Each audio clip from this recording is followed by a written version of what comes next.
Oke, baik. Selamat sore, teman-teman. Hari ini kita di pertemuan kita kelima, mata kuliah dinamika struktur dan gempa. Hari ini kita coba masuk di topik pembahasan analisa beban seismik ya, untuk bangunan gedung berdasarkan SNI 1726/2012 ya, sesuai ketentuan umum ya. Fakultas Teknik Perencanaan Desain dan Sipil dengan saya Agianata Tuamunte, teman-teman. Oke, baik, pertemuan kita yang kelima, materi kajian pembahasannya yang kita akan pelajari di pertemuan kita yang kelima ini, teman-teman. Yang pertama adalah gempa rencana dan kategori risiko penggunaan bangunan berdasarkan SNI 1726/2012. Kemudian yang kedua nanti kombinasi beban terfaktor dan beban layan. Yang ketiga klasitus dan parameter gerak tanah, koefisien klasitus. Kemudian yang keempat kategori desain seismik, dan yang kelima nanti kita bicara tentang soal dan pembahasan. Oke. Baik, untuk yang pertama gempa rencana dan kategori risiko penggunaan bangunan.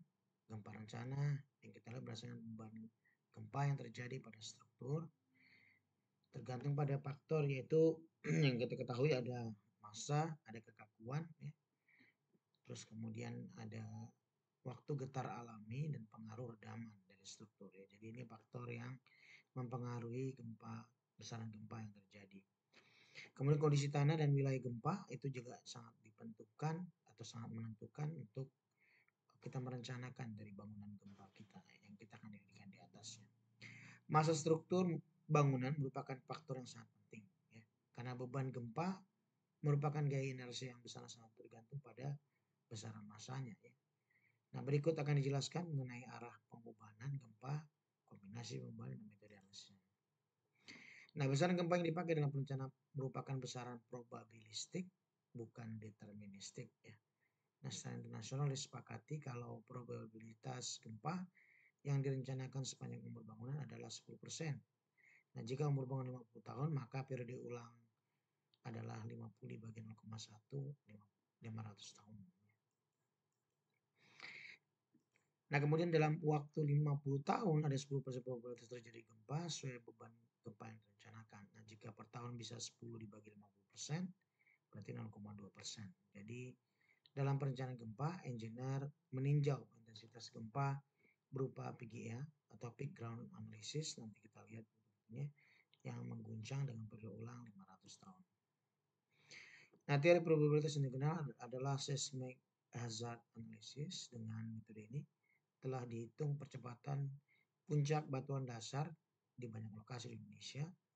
Garis yang memiliki PGA sama ditarik garis kontur yang saling menghubungkan. Garis-garis itu disimpulkan kalau Indonesia dibagi menjadi ada 6 wilayah gempa. Nah, gelombang gempa merambat dari batuan dasar ke muka tanah sambil terus mengalami perbesaran gerak tergantung pada jenis tanah yang di atas batuan dasar. Dibedakan ada 3 jenis tanahnya, yaitu tanah keras, tanah sedang, tanah lunak ya. Nah, sedangkan untuk parameter jenis tanah tersebut ya, tersebut ya.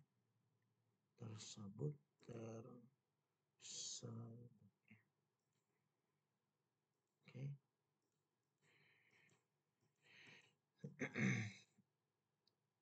Ditentukan oleh cepat rambat gelombang geser atau VS, kemudian yang kedua nilai NSPT dari daya dukung tanahnya, dan yang SU undrained shear strain ya. Jadi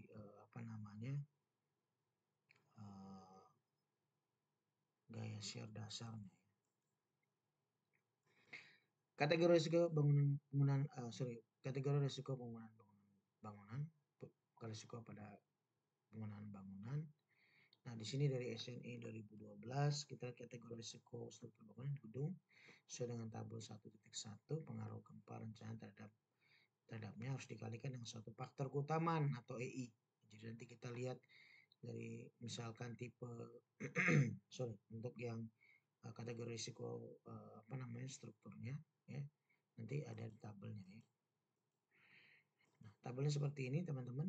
Jadi nanti misalkan dia untuk jenis manfaat kita lihat dan kategori risikonya, misalkan manfaat gedung non gedung ya, Untuk risiko rendah terhadap jiwa manusia, misalkan dibatasi untuk antara lain misalnya fasilitas pertanian, perkebunan, peternakan, dan perikanan. Fasilitas sementara ya.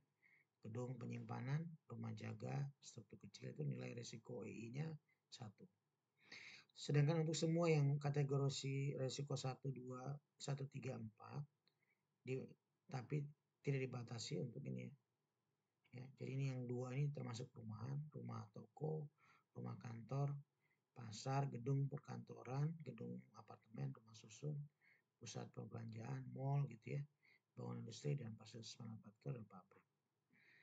Sedangkan untuk yang kategori risikonya 3 itu untuk bioskop misalkan, gedung pertemuan, stadion, fasilitas kesehatan ya, yang tidak memiliki unit bedah atau unit gawat darurat. Untuk yang ketiga ini tadi ya. Kemudian yang termasuk masih kategori ketiga penjara ya, untuk jompo, pusat pembangkit tenaga listrik misalkan ya, fasilitas penanganan air, penanganan limbah, pusat telekomunikasi ya. Jadi ini nanti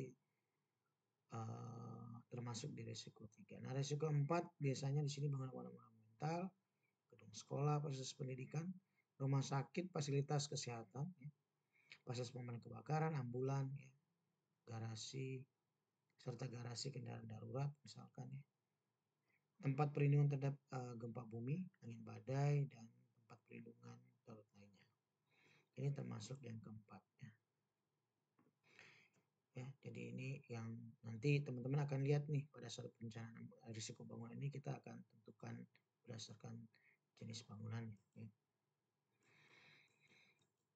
Kemudian untuk berbagai kategori risiko struktur bangunan yang tadi, nah di sini juga ada faktor keutamaannya EI ya. Jadi misalkan dia kategori risiko 1 atau 2 itu dia nilai faktor keutamaan gempa EI-nya itu nilainya 1. Terus yang ketiga risiko 3 itu dia 125 dan 4 itu 1,5 ya.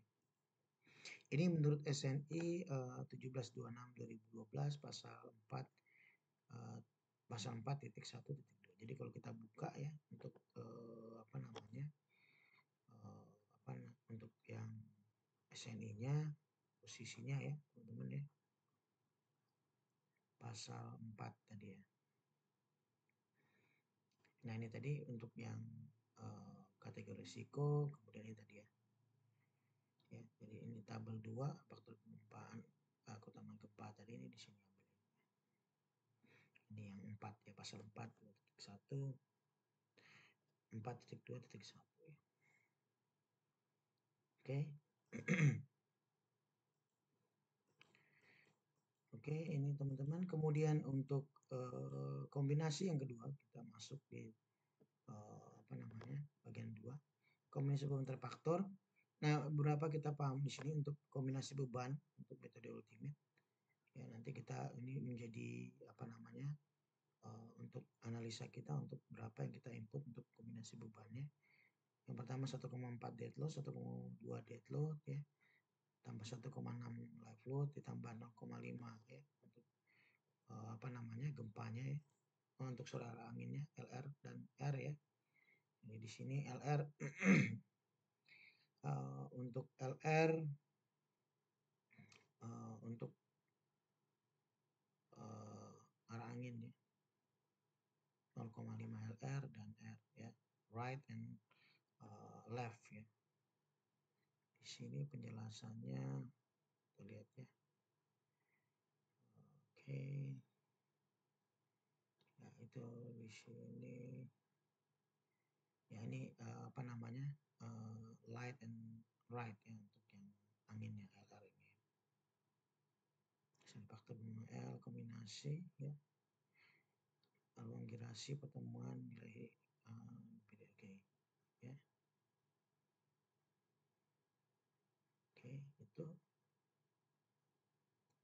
Kemudian ada yang 1,2 dead load tambah 1,6 untuk yang bebannya ya, beban hidup yang LR atau R ya. Yang untuk L ini girasinya lebih besar dari 345 yang 345 ya.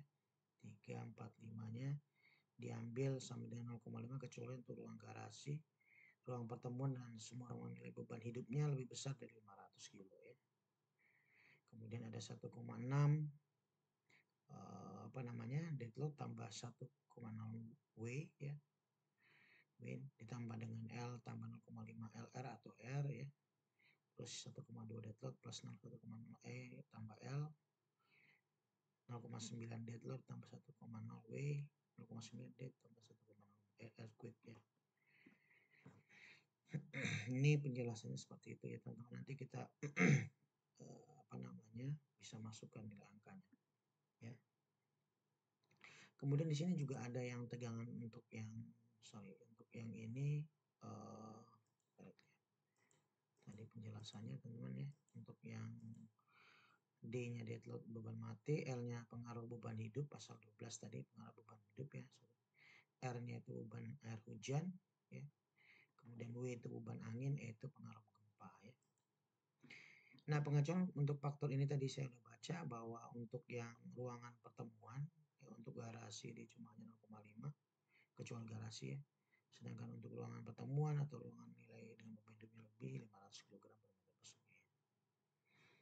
Ini untuk metode ultimate-nya, untuk kombinasi bebannya. Nah, kemudian kita masuk di kombinasi beban layannya. Beban layannya di sini ada beban untuk metode tegang engine-nya, dead load plus load, dead load plus LR atau R, dead load tambah 0,75 L tambah 0,75 LR atau R, D ditambah 0,6 W atau 0,7 E, D ditambah 0,75 kali 0,6 W tambah atau 0,7 E ditambah 0,75 L tambah 0,75 LR atau R, 0,6 D ditambah 0,6 W, 0,6 D ditambah dengan 0,7 E ini sama ya.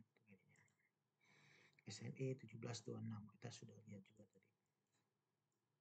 Kemudian kita masuk di kelas situs teman-teman dan parameter gerakan tanah, koefisien kelas situs di sini ya. Nah, di sini ada penetapan kelas situs harus melalui penyelidikan tanah. Jadi bagaimana kita menentukan parameter tanah kita nantinya ya. Dari sini tadi ya. Kita akan lihat untuk masing-masingnya ya. Jadi nanti di lapangan dan di laboratorium dilakukan otorisasi oleh yang berwenang atau ahli desain geoteknik bersertifikat dengan minimal mengukur secara independen 2 dari 3 parameter tanah yang tercantum di tabel 3. Dalam hal ini kelas situs dengan kondisi yang lebih buruk harus diberlakukan apabila tidak bersedia data tanah yang atau tidak tersedia data tanah yang berspesifikasi oleh situs dalam kedalaman 30 meter. Maka sifat-sifat tanah harus diestimasi oleh seorang ahli geoteknik ya. Nah, di sini ada beberapa kelas situs yang kita definisikan ya. SA itu batuan keras, SB itu batuan, SC tanah keras sangat padat dan batuan lunak, SD tanah sedang. Nah, ini jadi tadi yang kita pahami FS tadi itu apa, teman-teman? FS itu adalah cepat rambat gelombang gesernya ya. Terus SPT itu untuk daya dukung dan ini ada yang SU-nya untuk undrained shear strain-nya. Jadi ini yang ada yang dimasuk di tabelnya ya teman-teman ya. Jadi itu yang yang nanti kita akan pelajari ya. Oke. Ya. Jadi ada di permukaan ya, undrained shear strain-nya. Oke. Di sini ada nilainya teman-teman ya. Jadi di sini ada nilainya untuk yang percepatan rambat tadi untuk tepat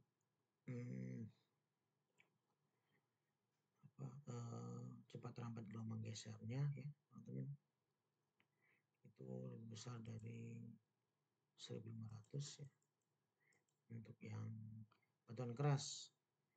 Untuk yang SPT-nya unknown ya untuk ininya, SO-nya juga nggak ada. Terus ininya untuk yang cepat gelombang gesernya 750 sampai 1500, 350 sampai 750 ya meter per detik.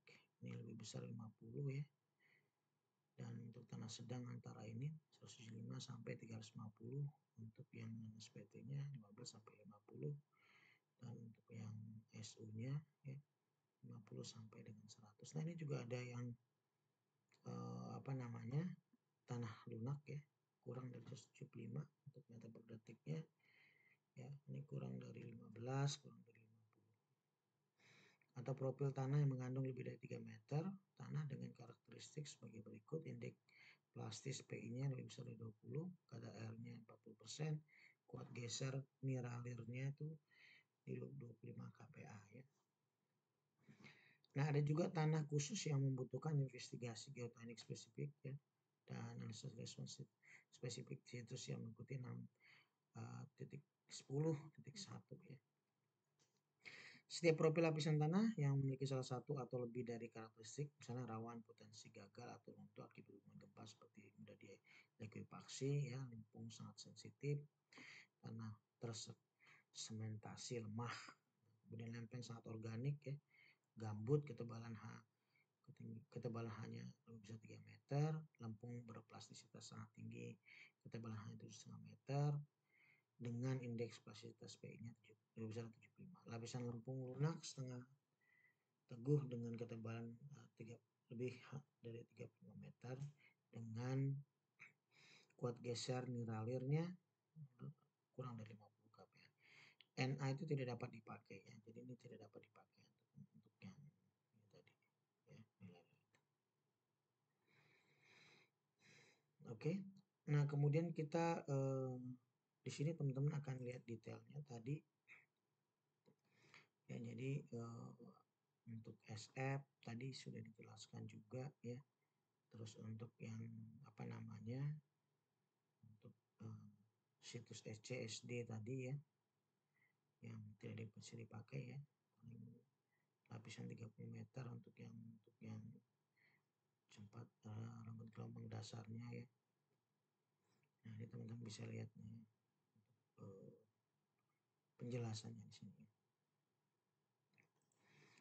Oke, teman-teman, kemudian di sini ada parameter, definisi parameter kelas situsnya ya. Kelas itu ditentukan oleh profil tanah ke dalam 30 paling atas. Profil tanah yang mengandung berapa lapisan tanah atau batuan diberi nomor 1 sampai dengan ke N ya, dari atas ke bawah, sehingga dari total N lapisan tanah yang berbeda pada lapisan 30 meter ke atas. Nah, nilai bobotnya seperti ini untuk VS tadi, untuk yang kuat geser nilai tadi ya, tadi ya teman-teman ya. Oke. Kuat geser nilai tadi ya. Untuk yang ini tadi berarti yang meter per detik ya. Jadi ini yang gelombang tadi ya, cepat lambat gelombang gesernya.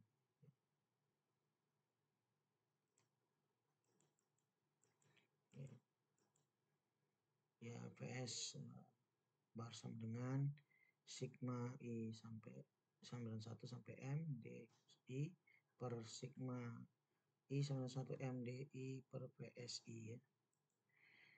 Nah, sedangkan untuk yang N-nya sama dengan sigma I sama dengan 1 M DI dan dibagi dengan sigma I sama dengan 1 M DI per NI, sedangkan NCH-nya sama dengan DS per sigma I sama dengan 1 M DI per NI, dan untuk SU-nya sama dengan sigma I sama dengan M DI per sigma I sama dengan 1 M DI per SUI ya.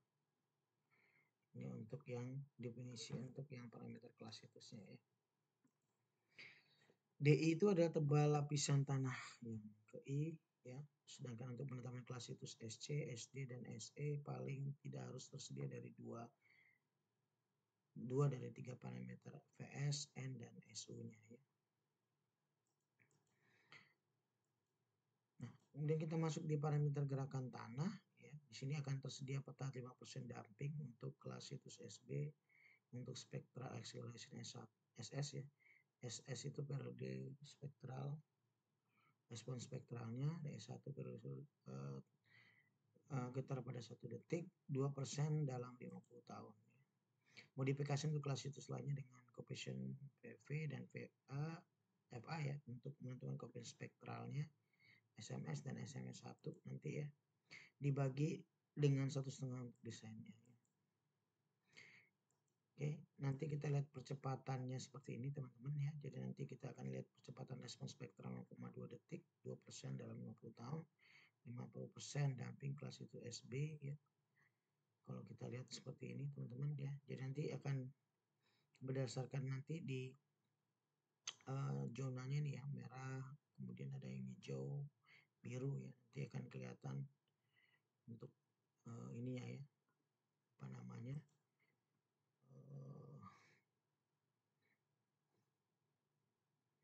Gambarnya di bawah kalau nggak salah ya. Oke.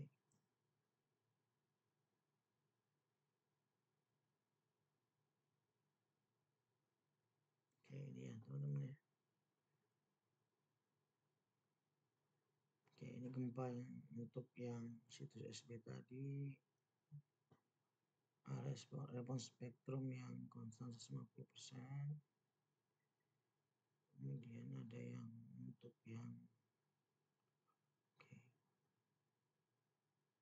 60% konstannya ya. Ini untuk yang untuk spektrum 0,2 detik ya teman-teman ya. Oke. Nanti akan ketemu berapa ya, misalkan dia di zona misalnya Semarang berarti di antara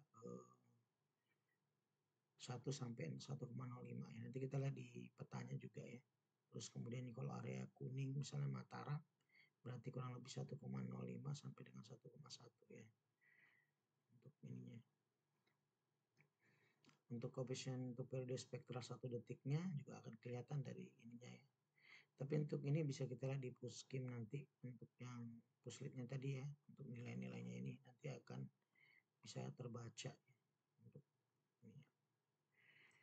Kita akan lihat bagaimana untuk menentukan nilai-nilai SS tadi. Oke. Saya kembalikan dulu ke atas ya.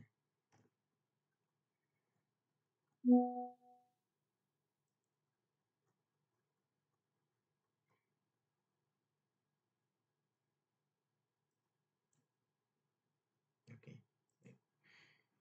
Teman-teman akan lihat itu ya. Kemudian periodenya tadi, parameter gerakan tanahnya tadi ya. Oke, yang 0,2 detik, kemudian di sini ada yang 1 detik ya teman-teman ya. S1-nya, SS dan S1-nya. Berdasarkan dari warna-warna zonanya ini nanti kita ketahuan berapa nilainya. Kemudian untuk menentukan respon spektral, percepatan gempa MCR ya, di permukaan tanah ya, diberikan faktor amplifikasi seismik pada periode 0,2 detik dan 1 detik ya. Ini periode respon spektral pada 0,2 detik ya. Sedangkan ini untuk yang 1 detik. Nah, SMS sama dengan FA dikali SS, SMS1 sama dengan FV dikali dengan S1. Di mana di sini SS adalah parameter respon spektral percepatan gempa MCR terpetakan untuk periode pendek ya. Sedangkan untuk S1 parameter respon spektral percepatan gempa MCR terpetakan untuk periode 1 detik. Nah, di note MCR ada maksimum consider earthquake risk target ya. Jadi ini yang singkatannya aja ya. Nah, kemudian kita masuk di kelas situs FA, teman-teman. Nanti kan kita lihat di sini ya. Nanti dari bisa dari gambar tadi, parameter respon spektral percepatan gempa ya, terpetakan pada periode 0,2 detik SS tadi kita ketemukan.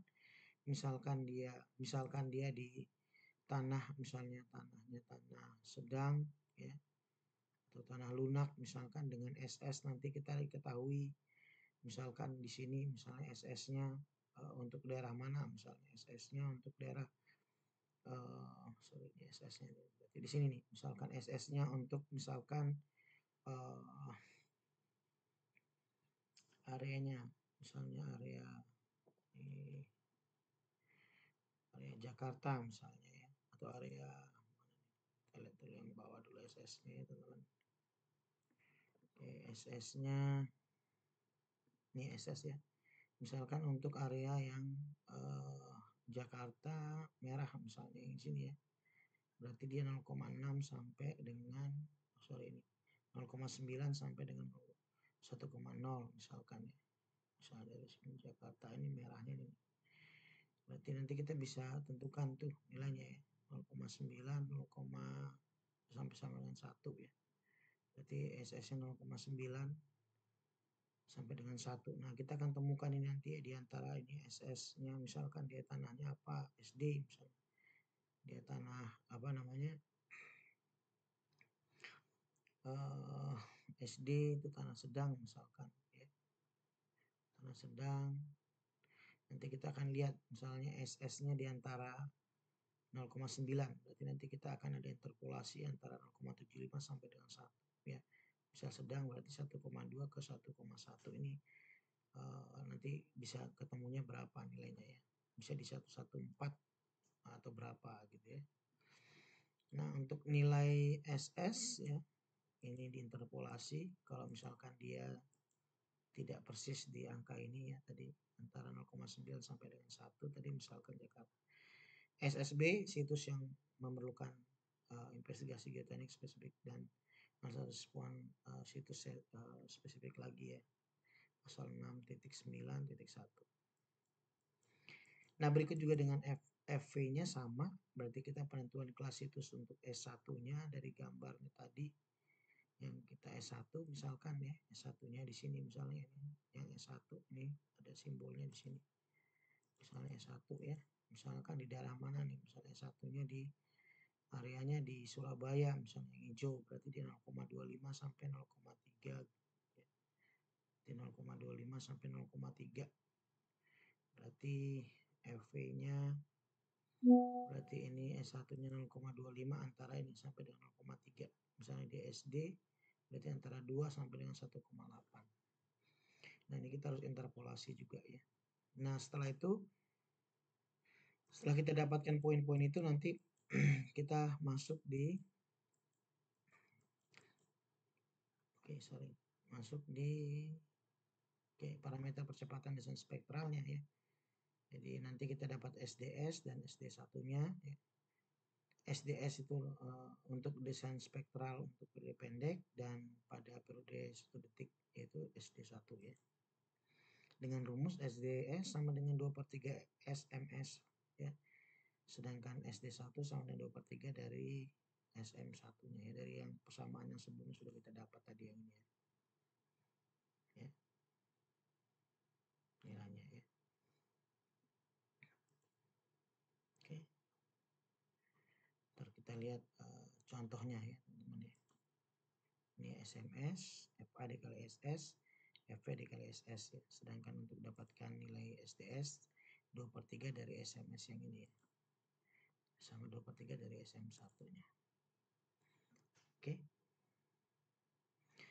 Nah, untuk kemudian nanti kita akan gambarkan desain spektralnya, kurvanya ya.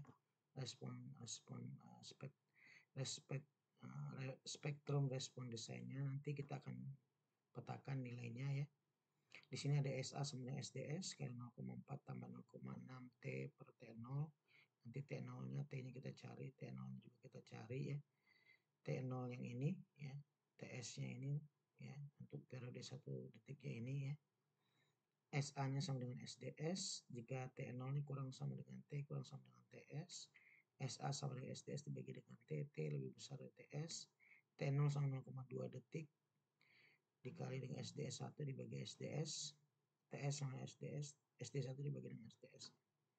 Di mana SDS adalah parameter respon spektrum percepatan desain pada periode pendek, SD1 parameter respon spektral percepatan desain pada periode 1 detik, T-nya periode getar fundamental struktur.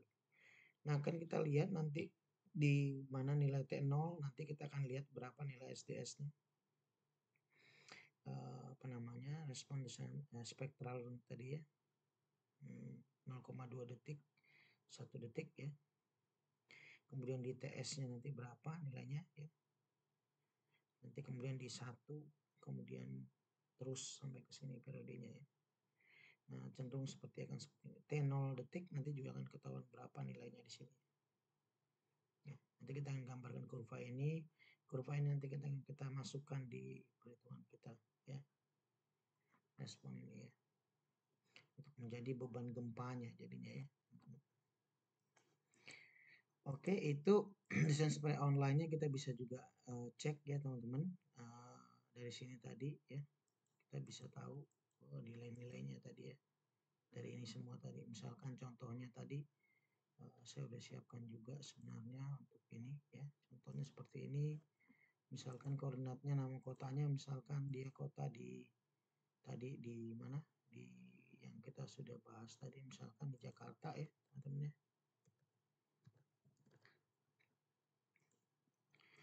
Nah, di Jakarta nanti bisa kelihatan. Nah, Jakarta itu untuk lintangnya minus 0,166667, bujurnya 106,8167. Nah, nanti cenderung untuk misalnya batuan kelasnya kita akan bisa pilih tadi asumsi kita sedang misalkan. Terus rentang apa namanya periodenya nanti kita juga bisa lihat nanti ya di itunya dia berapa detik ya, berapa ininya. Kemudian di sini nanti di PGMEG-nya 0,727. Nah, ini SS-nya 0,7806, S1-nya 0,3823. Nah, mungkin kita bisa bandingkan aja untuk ininya ya dengan yang kita punya misalnya seperti ini untuk yang Jakarta tadi. Mungkin lebih jelasnya di sini ya teman-teman. Untuk yang nilai SS misalnya Jakarta ya. Di Jakarta dia berarti Jakarta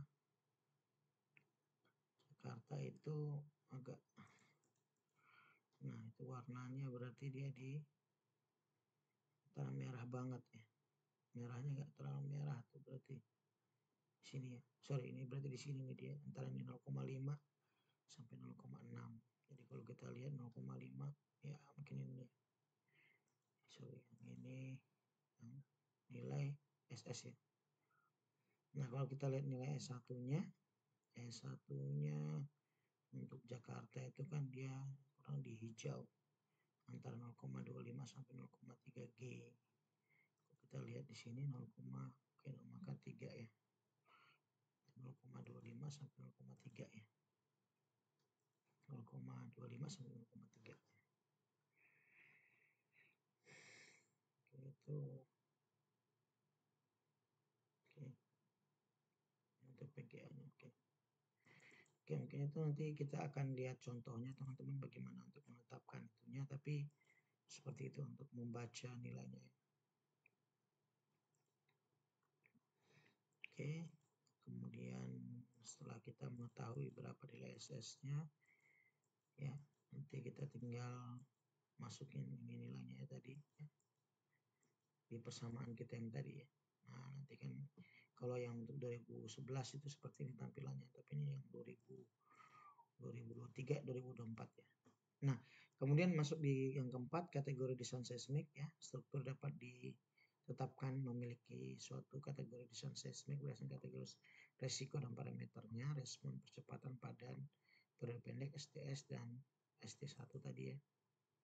Nah, ini bisa dikategorikan seperti ini ya teman-teman ya. Jadi A, B, C, D, E ini dia akan semakin kecil ya. Increase seismic risk-nya, increasingly strengthen assessment design and detailing requirement. Jadi nanti akan nilai dari A sampai dengan E itu akan semakin turun ya. Di A itu yang paling tinggi untuk ini.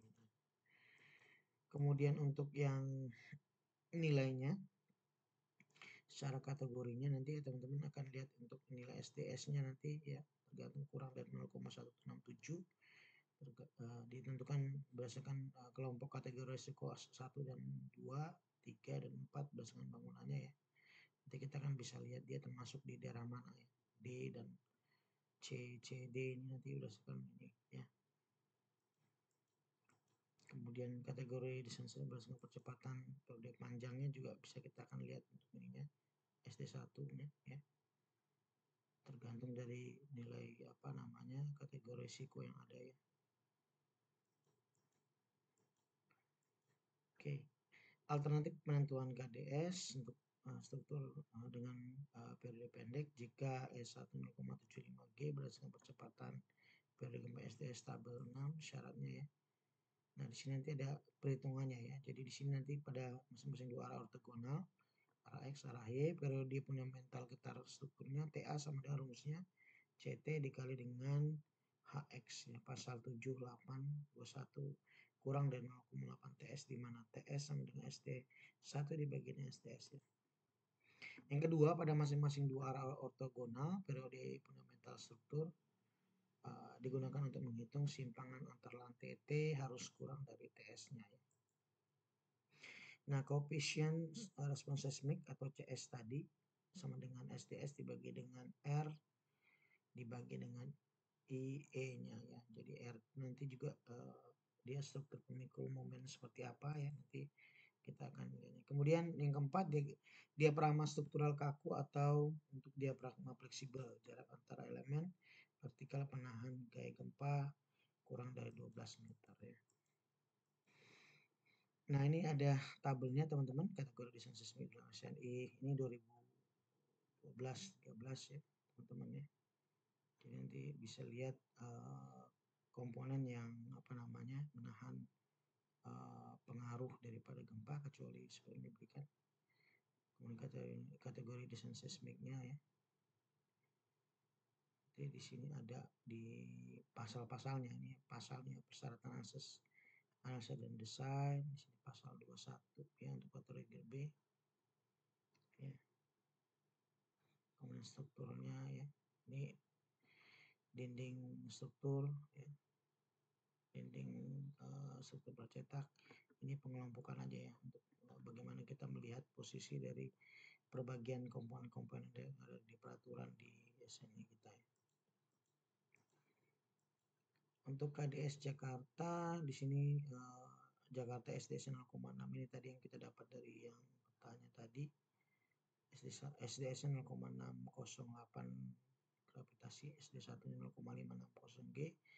Lebih besar dari KDSD untuk semua kategori risiko, sedangkan SD1 0,60 G KDS-nya untuk semua kategori risiko ya. Struktur rangkanya, struktur rangka momen khusus, kemudian dinding geser, dinding struktur dan balok kopelnya, dinding struktur pracetak menengah, masuknya ya, dinding struktur pracetak menengah, dinding struktur khusus dibangun dengan menggunakan beton pracetak, diafragma struktur dan rangka batang teras, diafragma dan rangka batang teras struktur, pondasi. Kemudian komponen struktur rangka tidak diprioritaskan untuk menahan gaya yang ditemukan oleh pergerakan gempa. Ya. Komponennya struktur tidak ditetapkan sebagai bagian sistem penahan gempa. Ya. Pengangkuran pada beton. Oke, misalnya kita lihat contoh dulu teman-teman yang pembahasan untuk mengenai respons spektrumnya tadi, spektral percepatan daripada gempanya. Soalnya di sini sebagian struktur rumah sakit ya 3 lantai dapat dimerlukan sebagai gambar di bawah ini. Berat lantai dan berat atap masing-masing 40 ton dan 20 ton ya. Hitung total beban gempa untuk bangunan tersebut jika kurva respon spektrum desain yang digunakan seperti gambar di bawah ini ya. Ya. Di sini dia 3,5 sampai dengan 10,5 ya. 3 lantai. 3,5. Penyelesaiannya di sini teman-teman bahwa di sini berat total 100 ton, berat lantai pertama 40, lantai 2 dia beban yang bekerja di situ 40 ton, lantai 3-nya 20 ton. Ya. Tinggi untuk lantai 3,5, tinggi totalnya 10,5 meter. Rumah sakit kategori 4 ya. Rumah sakit kategori 4, rumah sakit berarti kategori 4 ya. Rumah sakit tadi kita ya. Ya, bangunan fasilitas umum ya. Rumah sakit kesehatan ya, 4 ya.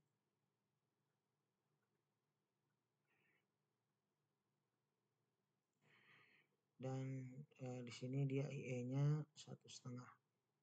Berapakah total beban gempa? Nah, caranya teman-teman di sini ya, menentukan frekuensi periode alami TA-nya. TA-nya sama dengan 0,724 HN ya. 0,8 ya. HN ini tinggi bangunannya, 0,8 nilai dia termasuk ini ya. Dia termasuk sistem pemikul apa ya teman-teman ya. Oh, sorry, di CS-nya. Nah, ini ya teman-teman ya. Dia masuk di rangka baja pemikul momen. Rangka baja pemikul momen di sini strukturnya ya.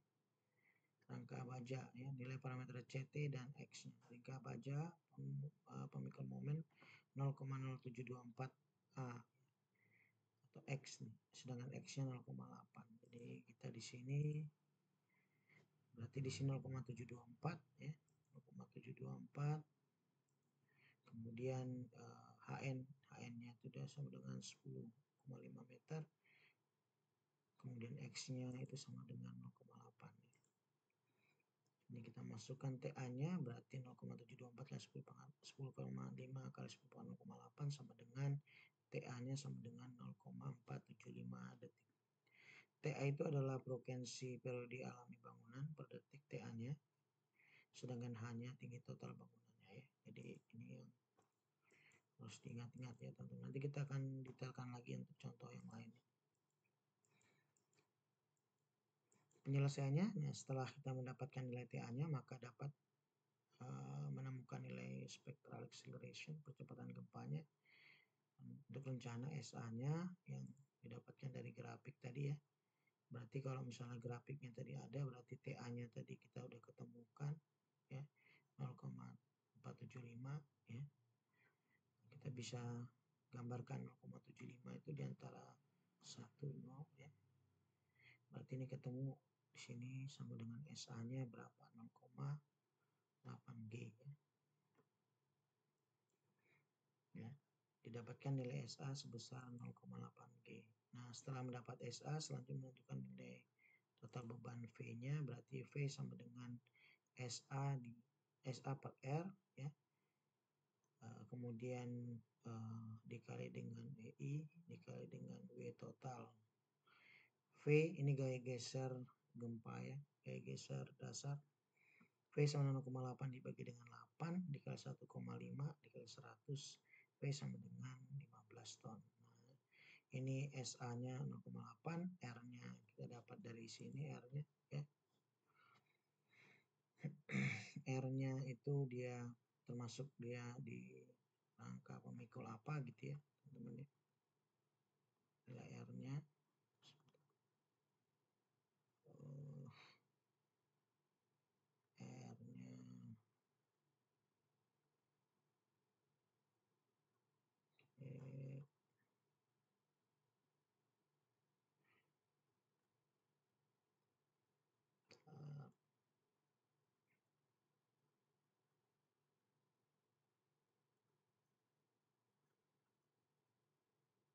R-nya. Nah, ini teman-teman, jadi dia apabila dia di sini untuk sistem penahan gempa ya.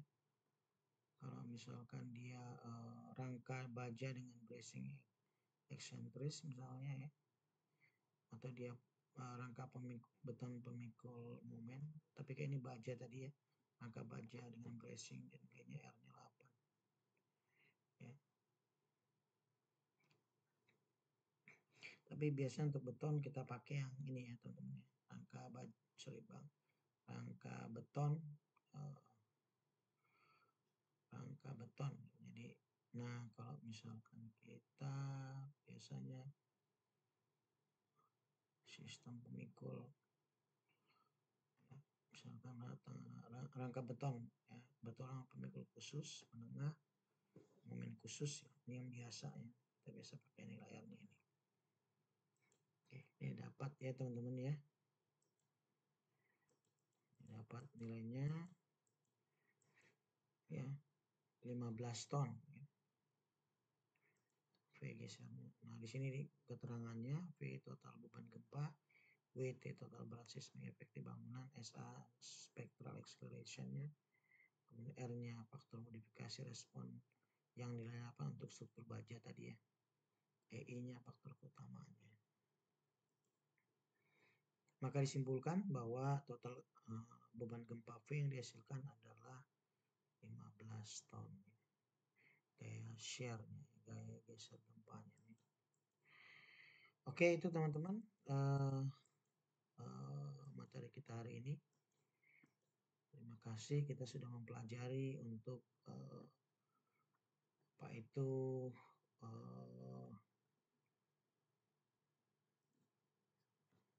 gempa rencana, kategori risikonya ya, beban terfaktor, beban layan, kelas situs, parameter gerakan tanah, koefisien kelasnya, kategori desain sesuai. Nanti kita coba buat contoh lagi yang lain untuk lebih memudahkan dan memperjelas masing-masing dari pembahasan ini ya. Oke, baik. Terima kasih teman-teman untuk pertemuan kelima hari ini. Saya Salam sehat semuanya.